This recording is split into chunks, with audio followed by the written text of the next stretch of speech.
Okay, so let's finally pour out this pineapple hydrosol.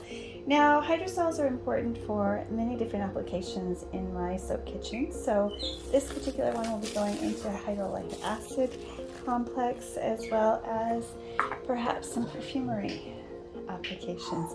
So that's all I'm going to say about this. But that beautiful honey pineapple scent did come through in the hydrosol. And I'm really excited about that because it's only going to add a beautiful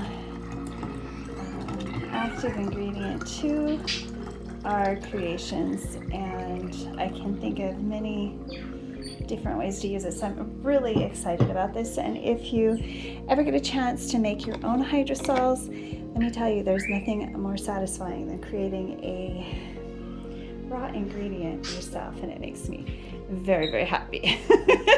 So if you enjoyed this, please click like and subscribe, and please come back and see how we use this particular fruit hydrosol as well as the herbal hydrosols. I know hibiscus is coming up. I'll show you the difference between a tea and a hydrosol. It's very evident.